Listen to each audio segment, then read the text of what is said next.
August 7th, 1944. Near Avranches, Normandy. The road trembles before the sound fully arrives.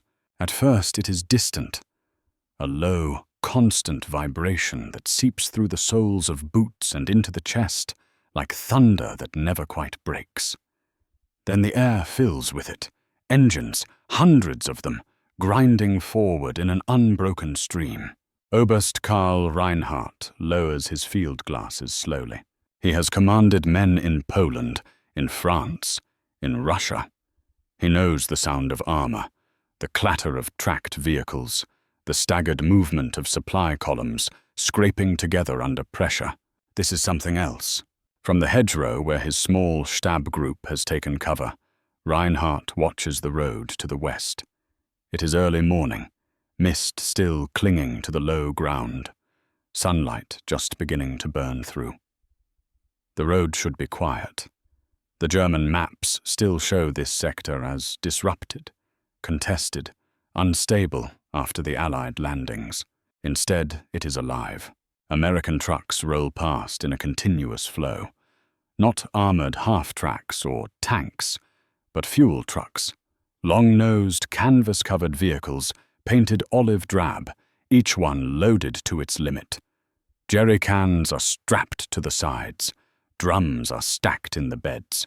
Drivers sit high behind their wheels, helmets low, goggles dusty, faces intent but unhurried. They do not slow. They do not bunch up. They do not stop. Reinhardt counts without meaning to. 1, 2, 3. He reaches 50 and forces himself to stop again, the way he did when Sherman's first broke through the bocage weeks earlier. There are too many. A junior officer beside him whispers, "Herr Oberst, these are supply vehicles." Reinhardt nods. He already knows. He also knows what that means. The breakout from Normandy has begun. Operation Cobra, the Americans' long-awaited escape from the hedgerows, has torn open the front. German units are falling back in fragments, their communications shattered, their fuel stocks critically low. Reinhardt's own regiment has been ordered to delay, to observe, to report, to buy time that Berlin insists still exists. But time, Reinhardt realizes as the trucks keep coming, is exactly what the Americans have more of. The column stretches as far as he can see in both directions. When one truck disappears around a bend, another takes its place immediately. There are no gaps large enough to exploit, no moments of weakness. Military police motorcycles weave along the edges, directing traffic with sharp gestures.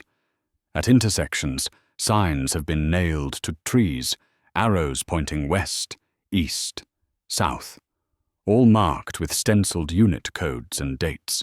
Dates. Reinhardt feels a tightness in his chest that has nothing to do with fear. This is not improvisation. This is scheduling. A staff car skids to a halt nearby, mud spraying. A Luftwaffe liaison officer steps out, face gray with exhaustion. "Fuel," the man says without greeting. "Our last depot east of Mortain is gone. Bombed last night. No reserves." Reinhardt does not answer immediately. He keeps watching the road. "How many divisions could move on that?" he asks finally. The officer follows his gaze, swallowing hard. "All of them." Reinhardt thinks of German columns he has commanded in retreat. Horse-drawn wagons mixed with trucks that never arrive. Fuel rations measured in liters per day. Engines shut down to save what little remains. He thinks of Panthers abandoned intact because no gasoline is left to move them. Of orders rewritten not by strategy, but by scarcity. And here the Americans are burning fuel just to move fuel. The irony would be amusing if it were not fatal. The sound grows louder as a second lane of traffic appears. Trucks moving in the opposite direction, empty now. Drivers waving briefly to those heading forward. The exchange is seamless, one flow feeding another. A loop. Reinhardt recognizes the symbol painted on the doors of many vehicles, A red circle with a white center. He has seen it mentioned in captured documents. Red Ball Express. A dedicated supply system. Priority roads. 24-hour movement. Fuel, ammunition, food pushed forward at a pace designed not for emergency, but for momentum. The Americans are not racing. They are sustaining. A distant explosion rolls across the countryside, not close enough to matter. The trucks do not flinch. Drivers do not look up. The road keeps moving. Reinhardt lowers himself to a knee, resting his field glasses on his thigh. He is no longer counting trucks. He is counting consequences. If this continues, if even a fraction of this fuel reaches the American armored spearheads, then the German line does not just bend. It dissolves. He turns to his adjutant. "Send a report," he says quietly. "Immediate. Market priority." "What should I say, Herr Oberst?" Reinhardt watches another convoy crest the rise, sunlight flashing briefly off metal drums. "Tell them," he says, choosing his words carefully, "that the enemy's advance is not limited by resistance." The adjutant hesitates. "Then by what?" Reinhardt answers without looking away. "By how fast they can pour gasoline into the future." The trucks keep coming, and with each one, the war moves farther out of Germany's reach. August 10th, 1944, south of Mortain.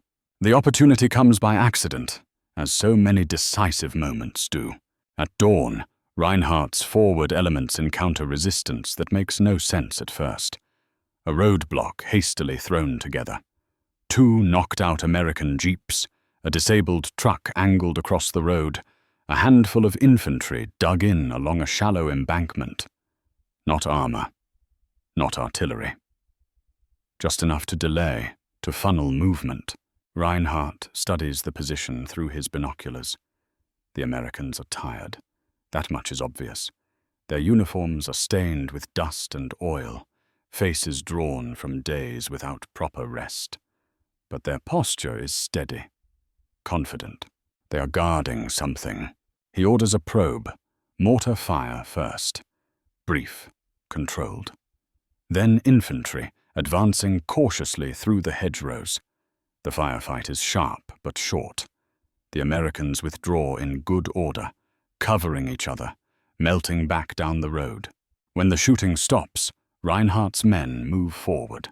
And stop dead. The road behind the disabled truck is packed. Fuel trucks, dozens of them, parked nose to tail, engines still warm, canvas sides sagging under the weight of their cargo. Some drivers have fled on foot.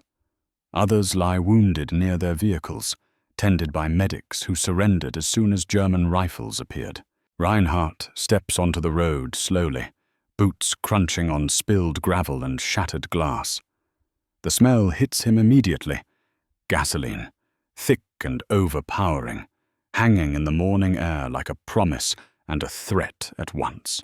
He approaches the nearest truck. A GMC CC Cablebu.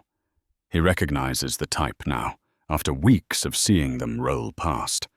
He pulls himself up onto the running board and peers into the cab. The dashboard is simple, functional.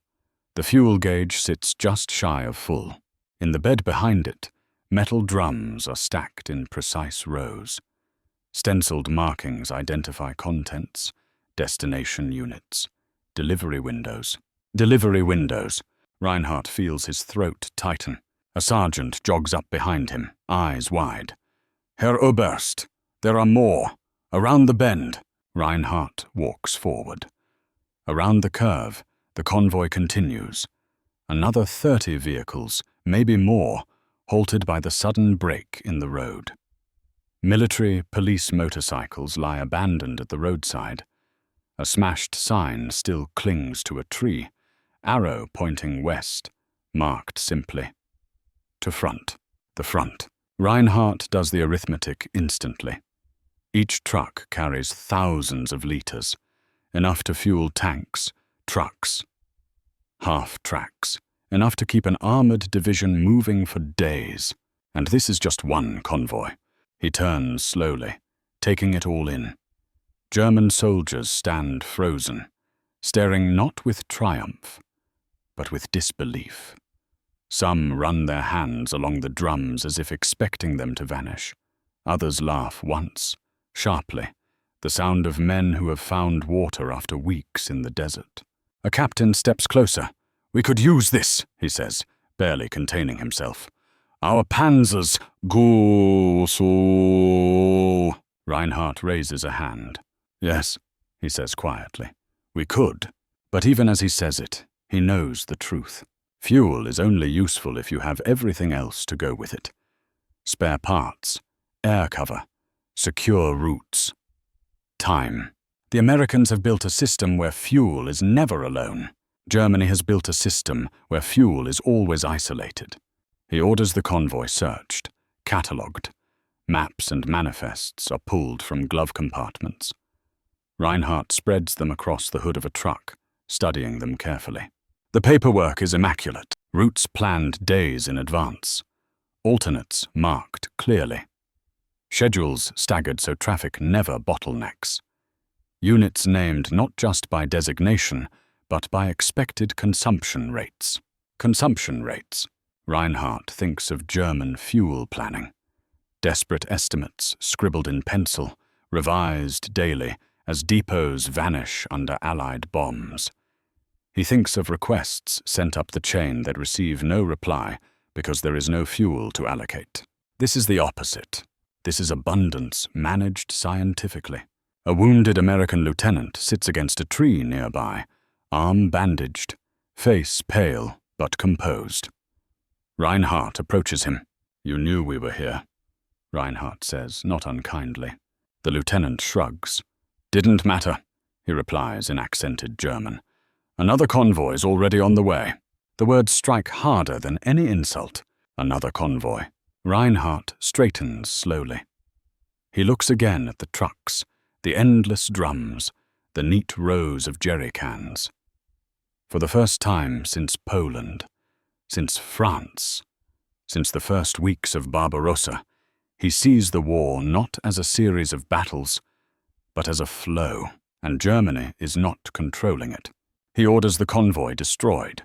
The order shocks his men. "Destroyed?" the captain asks. "Herr Oberst, this could—" Reinhardt cuts him off. "We cannot hold it, we cannot move it, and we cannot allow it to continue." Reluctantly, charges are set. Trucks are rolled into ditches. Fuel drums are punctured, gasoline spilling into the earth. When the explosions come, flames leap skyward, black smoke twisting into the morning air. It is a small victory, and a meaningless one. As the last truck burns, Reinhardt watches the smoke drift eastward, toward German lines already collapsing under the weight of American momentum. This convoy will not reach the front, but dozens more will. And for the first time, Reinhardt understands something he has avoided admitting even to himself. Germany is no longer fighting the enemy in front of it. It is fighting the enemy behind it, an industrial tide that cannot be delayed by courage or tactics alone. As his men withdraw, Reinhardt mounts his staff car and gives the order to fall back again. The engine sputters briefly, fuel low. Behind him, the road burns. Ahead of him, the Americans. The Americans keep moving. August 14th, 1944, east of Falaise. The map no longer tells the truth. Oberst Karl Reinhardt knows this the moment he spreads it across the hood of his staff car. The printed front lines are days out of date. Unit symbols represent formations that no longer exist as cohesive forces. Arrows pointing westward, German counterstrokes planned on paper, end in empty space where fuel, ammunition, and men were supposed to be. The war has moved faster than the ink. Reinhardt's column creeps along a secondary road, engines kept at low revolutions to conserve fuel. Every few kilometers, a vehicle drops out. Overheating, broken suspension, empty tank. The men push them into ditches and keep moving. There is no recovery capability left, no spare parts, No replacement vehicles waiting behind the line. Behind them lies Normandy, now fully open to the Allies. Ahead lies something worse, uncertainty without illusion. Reinhardt has spent his career calculating risk. How much ground can be yielded to gain time? How many casualties can be absorbed before combat effectiveness collapses? How long a unit can hold without resupply? But now the calculations refuse to balance. He thinks of the fuel convoy burning behind him, not as a loss to the Americans, but as a rounding error. One interruption in a river that continues to flow uninterrupted elsewhere. That is when the realization sharpens into certainty. The Americans are not advancing because German resistance has failed. They are advancing because resistance no longer matters at scale. At a crossroads near Argenton, Reinhardt halts his group and climbs a low rise overlooking the valley. From here, he can see movement on multiple roads, columns of Allied vehicles fanning outward like arteries branching from a heart. Not all of them are tanks, most are trucks, fuel, ammunition, engineers, recovery units, field kitchens, medical convoys, signal vehicles laying cable as they go. Entire divisions not merely moving, but being sustained while in motion. Reinhardt's adjutant joins him, binoculars in hand. "They don't pause," the man says quietly, "even at night." Reinhardt nods. He has seen the same thing. Headlights masked, traffic flowing under military police control, routes repaired almost as quickly as bomb craters appear. The Americans are not pushing forward and hoping supply catches up. Supply is pulling them forward. He thinks back to earlier campaigns, to the triumphs Germany still speaks of with reverence. Poland fell in weeks. France collapsed in days. Even in Russia, the first months brought dizzying success. But all of those victories shared the same assumption, that the enemy would break before logistics did. That assumption is now inverted. It is Germany that is breaking, not because its soldiers lack courage, but because its structure cannot sustain motion anymore. Reinhardt returns to his car and opens his notebook. He has stopped writing operational plans. Instead, he writes numbers. Estimated American fuel consumption per armored division. Known Red Ball Express throughput figures from captured documents. Road capacity. Turnaround time. Replacement rates. Then he writes German figures beside them. They do not compare. One American convoy supplies more mobility than an entire German corps can generate in a week. One functioning Allied depot replaces losses faster than German industry can even account for them. This is not a gap, it is an abyss. Later that day, Reinhardt attends a briefing with other senior officers, remnants of staffs that once commanded divisions. The tone is subdued. There is no shouting, no ideological fervor. Just men trying to understand how a war they believed they still controlled has slipped entirely out of their hands. A general speaks first. "We must assume," he says carefully, "that any position we occupy can be bypassed within 48 hours. Another adds, "Assuming the enemy has fuel." Reinhardt answers before thinking. "They will." The room falls silent. The general studies him. "On what basis do you make that assertion, Oberst?" Reinhardt does not embellish. He does not dramatize. He simply describes what he has seen. The convoys, the schedules, the captured manifests. The casual certainty of American officers who speak of fuel not as a constraint, but as an input. When he finishes, no one contradicts him, because many of them have seen it too. Someone finally asks the question no one wants to hear, voiced aloud. "So what do we do?" Reinhardt does not answer immediately. He looks around the room, at men who once believed war could be shaped by brilliance, by daring, by decisive moments. "We delay," he says finally. "We withdraw. We preserve what remains." And then Reinhardt meets the man's eyes. Then we accept that the war will end on terms we can no longer influence. The meeting breaks shortly after. Orders are issued that amount to managed collapse. Fallback lines designed to exist just long enough for the next one to be formed, and then abandoned again. That night, Reinhardt sits alone in his car, engine off to save fuel, listening to distant artillery that never seems to stop. He thinks of the American lieutenant's words beside the captured convoy.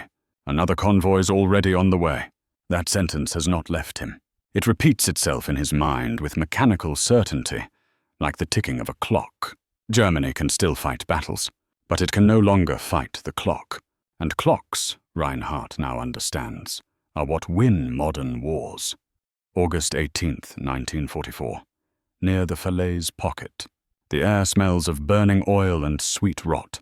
Oberst Karl Reinhardt steps carefully over the wreckage of what was once a German column. Half-tracks melted into the road, horse carts shattered, a Panther tank sitting intact but lifeless, its crew long gone. Flies gather in thick clouds. Smoke hangs low, pressed down by humid summer air. This is what happens when movement stops. Reinhardt knows the Allies will soon close the gap. The encirclement tightening around Falaise is no longer a matter of speculation. It is geometry.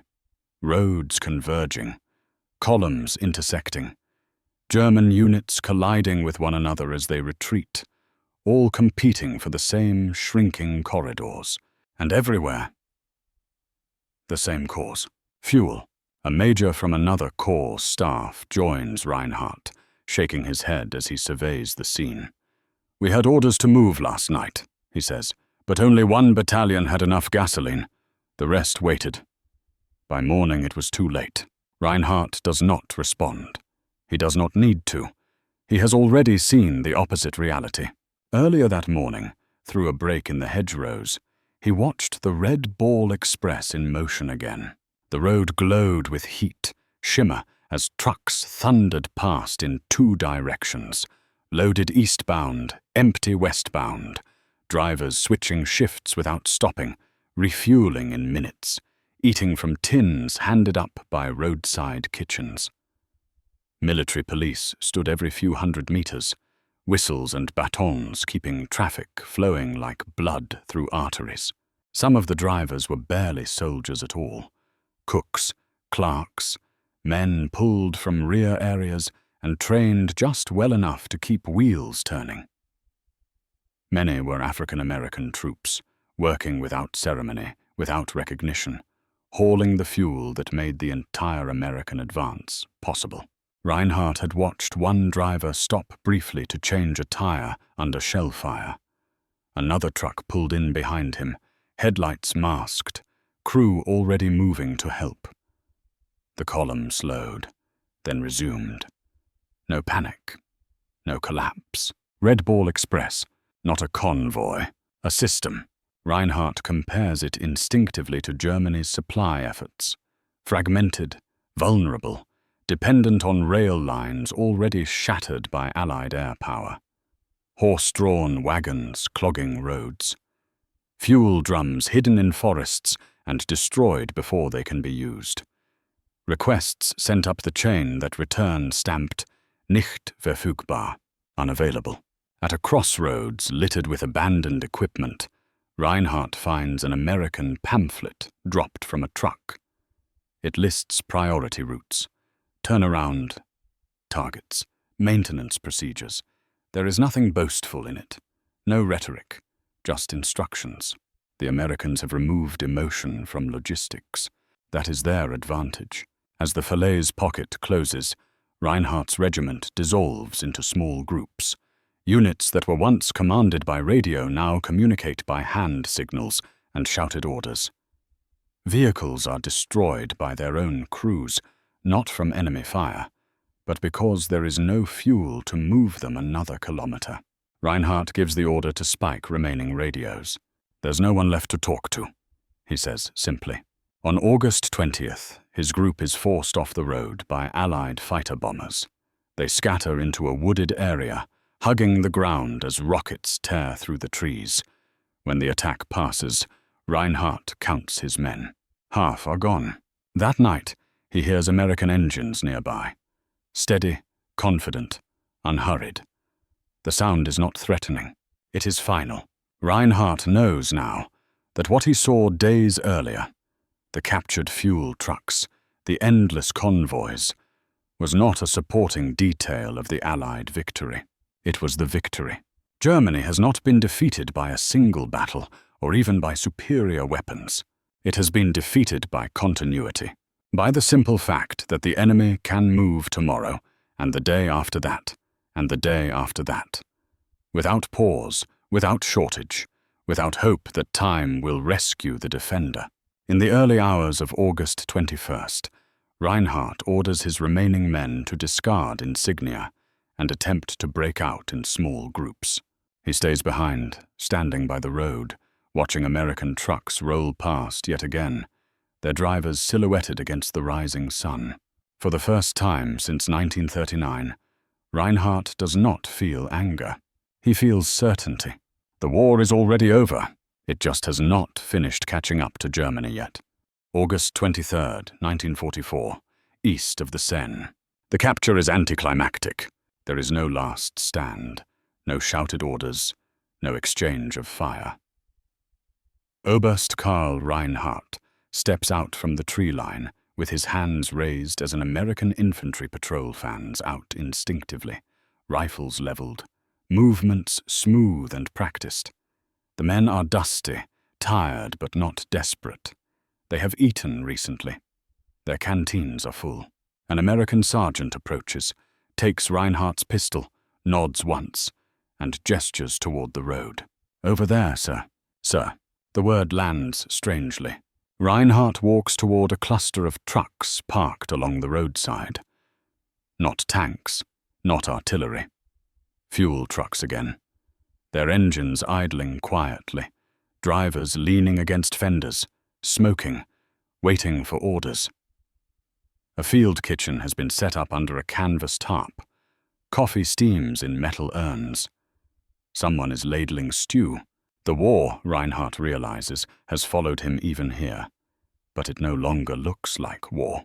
A young American lieutenant sits on a folding chair nearby, writing in a notebook. He looks up as Reinhardt approaches, stands, and offers a cigarette. Reinhardt hesitates, then accepts. They smoke in silence for a moment, watching the road. Another convoy passes, uninterrupted, drivers exchanging brief hand signals with the military police directing traffic. "You were watching them too, weren't you?" the lieutenant says casually, as if discussing weather. Reinhardt nods. "I was." The lieutenant exhales. Hard to miss. There is no mockery in his voice, no triumph, just observation. Reinhardt studies the man. Barely 30, perhaps younger. Clean uniform, clear eyes. A soldier who expects to survive the war, not because of luck, but because the system around him is designed to let him. "How long," Reinhardt asks carefully, "will this continue?" The lieutenant shrugs. "As long as it needs to. It is not bravado. It is planning." Later, at a temporary POW enclosure, Reinhardt sits on an ammunition crate, hands resting loosely in his lap. Around him, other German officers stare at the same roads, the same convoys, wearing the same expression he has felt settling over himself for days now. No one speaks. There is nothing left to argue. A captain beside him finally breaks the silence. "We still have men, still have weapons," Reinhardt answers without turning his head. "We do not have tomorrow. That is the difference." He thinks back to the first weeks of the war, to Poland, where speed shattered resistance before supply mattered, to France, where momentum became victory, to Russia, where Germany had gambled that one decisive summer would end everything. Every gamble had assumed the same thing, that the war would end quickly. The Americans have assumed the opposite. They have built for duration, for replacement, for inevitability. As night falls, Reinhardt watches headlights snake across the countryside. Masked, regulated, endless. Trucks moving east, trucks returning west. No urgency. No pause. The Red Ball Express does not slow for darkness. Reinhardt understands now why capturing fuel trucks did not change anything. Because fuel is not the resource the Americans fear losing. Time is, and they have engineered a way to own it. He leans back against the crate and closes his eyes. For the first time since he became an officer, the future no longer feels uncertain. It feels settled. Germany will continue to fight. Men will die. Cities will burn. But the outcome has already been decided by roads, schedules, and engines that never stop. The war will not end when the last shot is fired. It will end when the last German vehicle runs dry. And that moment, Reinhardt knows, is already approaching.